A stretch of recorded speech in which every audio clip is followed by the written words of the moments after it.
Son zamanlar ən çox toxunduğum mövzu xarici cinsiyyət orqanlarının törəməsi və qaşınmasıdır. Çünki son dönəmlər ən çox rast gəldiyim patologiyalardan da biridir.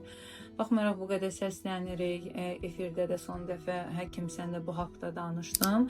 Xarici cinsiyyət orqanlarında olan qaşınmaların səbəbi göbələk deyil və əgər siz xarici cinsiyyət orqanlarında hər hansı bir kobudlaşma, dərinin qabalaşmasını, ağarmasını, bərkiməsini, hər hansı bir yara, törəmə görürsünüzsə, ona göbələkliyinə dərmanlar, mazlar, hormonal mazlarının istifadəsi olunmasın. Çox təəssüf olsun ki, müraciət edən xanımlarımızın əlində neçə dənə resept, hamısında da müxtəlif mazlar, kremlər istifadə olunur və törəmə ilə müraciət edirlər. Bir pasientimizə baxdım, xüsusən də ki, 55 yaş üzəri xanımlarda bu daha çox rast gəlinir. Həmin pasientə müayinə əsnasında çəkmək istəmədim, amma şəklini bu videonun kənarına yerləşdirəcəm.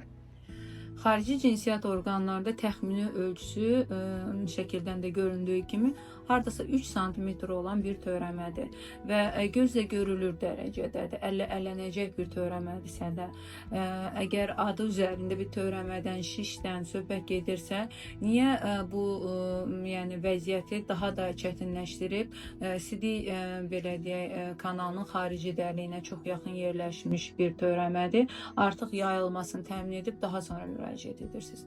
Bir daha səslənmiş olun, xüsusən də ki, postmenopauzal dönəmdə olan xanımlarımıza səslənmiş olun ki, xarici cinsiyyət orqanlarında olan bir qaşınma varsa, xarici cinsiyyət orqanlarında bir yara görürsünüzsə, törəmə görürsünüzsə, qızartı görürsünüzsə, mütləq onkoginekologların konsultasiyasına gedin. Çünki onun altında yatan əsas səbəblərdən də biri xarici cinsiyyət orqanlarının, yəni vulva dərisinin xərçəngi ola bilər. Hər kəsə sağlam olmaq arzu edirəm.